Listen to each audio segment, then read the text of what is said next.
চট্টগ্রামে বিএনপির জনসভায় অংশ নিতে মিছিল নিয়ে যাচ্ছিল কোতোয়ালি থানা ছাত্রদলের নেতাকর্মীরা।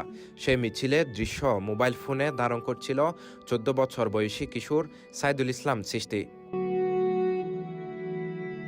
মিছিলটি নগরের খাজিদেহরি এলাকা অতিক্রম করে সিআরবি এলাকায় পৌঁছালে হঠাৎ অসুস্থ হয়ে জ্ঞান হারিয়ে রাস্তায় লুটিয়ে পড়েন চিশতি। তাৎক্ষণিকভাবে স্থানীয় বিএনপি নেতাকর্মীরা তাকে উদ্ধার করে নিকটবর্তী একটি হাসপাতালে নিয়ে গেলে সেখানে কর্তব্যরত চিকিৎসক তাকে মৃত ঘোষণা করে। প্রাথমিকভাবে চিকিৎসকদের ধারণা প্রচণ্ড গরমে হিট স্ট্রোকের কারণেই তার মৃত্যু হয়েছে।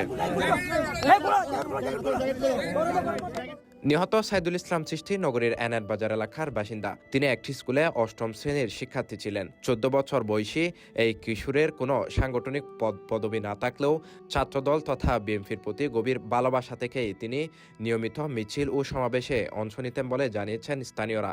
তারা জানান, চিশতি একটি বিএনপি পরিবারের সন্তান ছিলেন। ও আমাদের ছাত্রদলের একটা মিছিলের ভিডিও করতেছিল। জি জি। তো মিছিলের ভিডিও করার সময় আপনার এই মাথা ঘুরে পড়ে গেছে। পড়ে যাওয়ার পরে এখানে ছাত্রদলের যারা ছিল জি। তারা তাকে ক্লিনিকে নিয়ে গেছে। কোন ক্লিনিকে নিয়ে গেছিল? নিয়ে গেছে ন্যাশনালে। জি। ন্যাশনালে নিয়ে যাওয়ার পরে এখানে আমার কাছে ফোন আসে যে অমুকে এরকম অসুস্থ হয়ে পড়ে গেছে। জি। ওই সময় আমরা মাঠের ভিতরে ছিলাম। তো মাঠ থেকে আসা তো মানে অনেক সময়ের ব্যাপার। আমরা প্রায় আপনার ধরেন না, তারপর আধা ঘন্টা ধরলাম। মাঠ থেকে আপনার ন্যাশনালে পৌঁছাতে অলরেডি তার আব্বারা মানে এই অ্যাম্বুলেন্সে তুলে ফেলছে আর কি, বাড়িতে নিয়ে আসার জন্য। তখন মানে তাকে ডাক্তার হয়তো ডেড ঘোষণা করে দিত। ও আচ্ছা, ওকে কোনো রাজনীতির সাথে জড়িত ছিল? কোনো পদবি ছিল? ও হচ্ছে আপনার ক্লাস 8 এর স্টুডেন্ট, বুঝছেন? ও হচ্ছে যে আপনার বিএনপি পরিবারের সন্তান। বিএনপি মিছিল দেখলে বিএনপি পাগল। আচ্ছা আচ্ছা। মানে রাজনীতিতে আমাদের যে কোনো সামাজিক কাজে যে কোনো দিয়েছে আপনার আছে। আজকে অবশ্য আমার সাথে মিছিলে যায় নাই। আমরা মিছিল নিয়ে তো 10টার মধ্যে ঢুকে গেছিলাম। জি।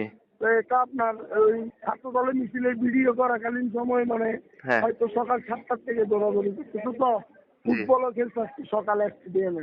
আচ্ছা আচ্ছা। আপনার ও এই ছেলে আপনার এই দৌড়াদৌড়ি হয়তো হিট আসতে।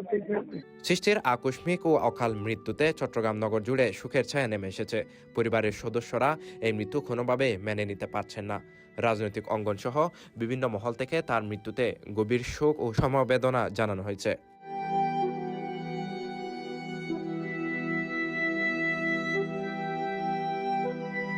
প্রসঙ্গত, নির্বাচনী প্রচারণার অংশ হিসেবে রোববার নগরীর ফলোগ্রাউন্ড মাঠে বিএনপির মহাসমাবেশে প্রধান অতিথি হিসেবে উপস্থিত ছিলেন বিএনপির নতুন চেয়ারম্যান তারেক রহমান।